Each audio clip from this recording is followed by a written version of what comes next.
Hello YouTube and welcome to my channel. My name is Karen and in today's video I'm going to be telling you guys how I am getting ready to start my Etsy shop.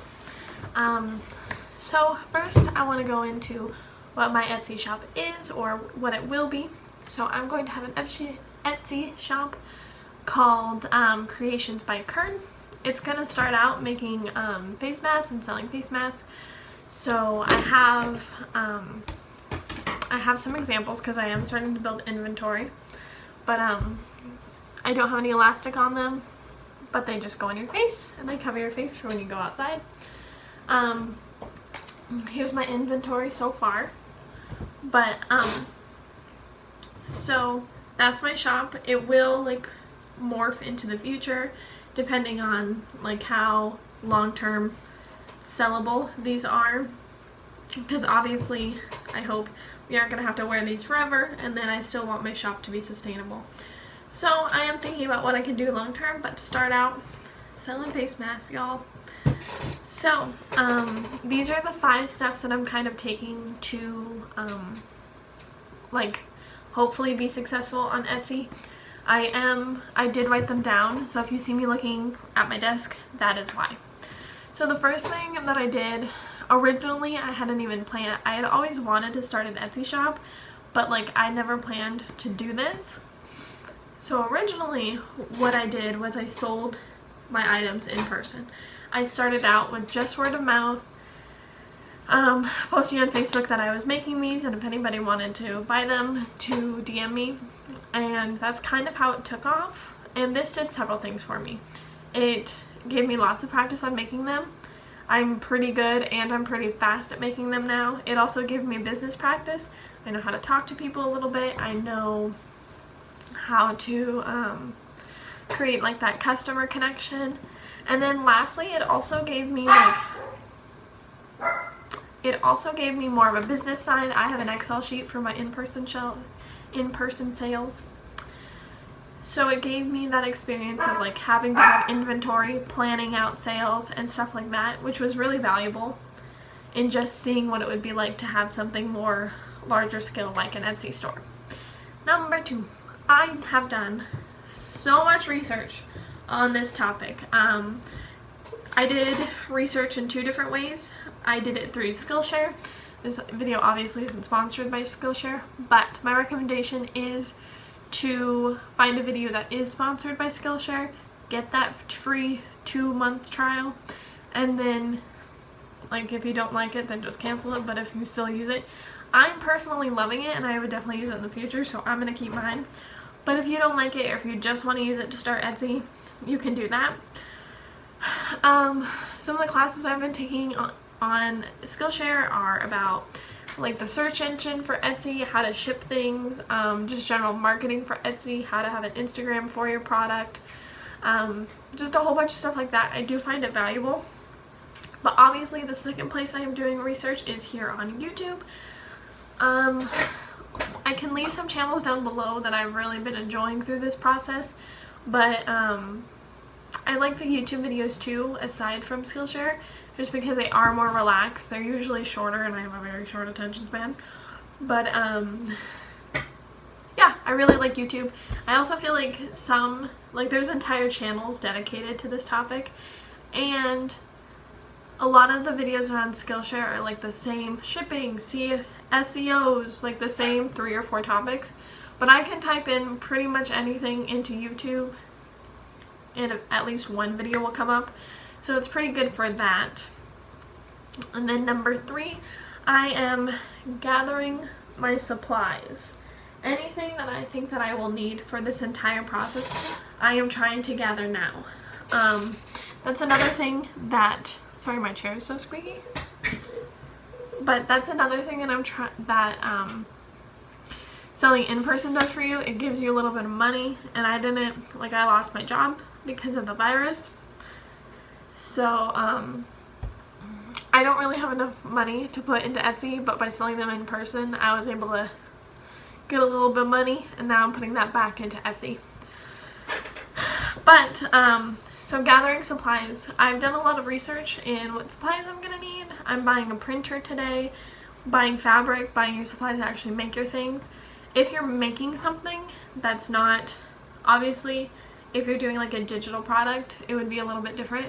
But if you're hand making something, find as many ways as you can streamline this process so that you can make them faster. So one of the things that I am buying today is a rotary cutter, and it looks like one of those pizza cutters, and a board to cut fabric on. Because right now I'm just using my sewing scissors and it takes a lot of time. So I'm buying a rotary cutter and a printer today, and then I've bought storage containers to keep my products so they're nice, safe, and clean. On Amazon I've bought a shipping scale and some envelopes, some really cute envelopes to ship my product once it's been sold. Thank you cards. I might actually do like a haul video of all of the things that I've bought for Etsy so far. And so my dogs kept barking. So number 4, create an inventory.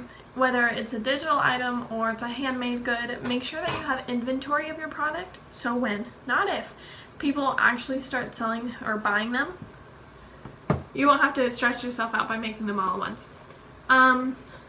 What I've learned about Etsy so far is it's better to have like multiple listings. So instead of having one listing in your shop, you should have a whole bunch. So even though I only have technically one product, face masks, I'm not going to put them in one listing and then just have a bunch of options for the colors. I'm going to take each design for the mask and sell them on a different listing. And that way, it just, like, it boosts my chances of being recommended to people when they search for masks. But back to what I was saying, by creating an inventory, you're just, you're allowing yourself the opportunity to grow faster because you can produce things faster for your customers. And shipping turnaround is really important on Etsy. Being able to get your products shipped quickly is incredibly important to the success of your business. And number 5, shop design and photography. If there's one thing I have learned through my hours and hours of research, it is that you need to develop a cohesive brand for your shop. So color schemes, the design of your brand is incredibly important. That goes with photography. I cannot stress how much I've heard how important photography is over the past 2 weeks, because it's all I've heard. So definitely take time with your photography. I could do a total separate video on how I take photos of my products. I have started to take photos of certain products just to kind of get an idea of lighting and editing and stuff like that. I can also link the video down below that I used to kind of figure out what I was going to do. But you don't need a fancy camera. I'm just using my iPhone. It doesn't have to be that big of a deal, or like be a big deal monetarily.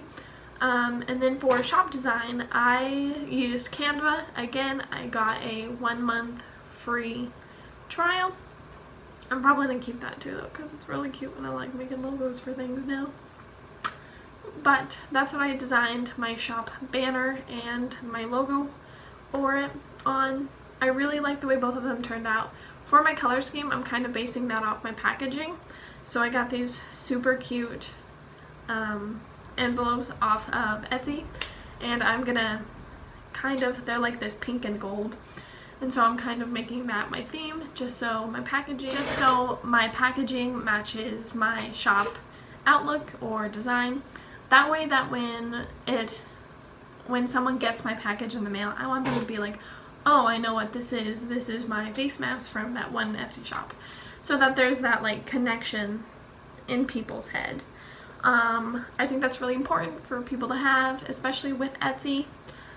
And I think that's it. I think that's all I've kind of been doing. I would like to add that Skillshare also has videos on how to make logos and stuff on Canva. So if you would like to also use Skillshare for that, you can. Honestly, I didn't watch them. I kind of just messed around with Canva until I liked what I saw. I made my banner first and then I made my logo, but then I ended up liking my logo more than my banner.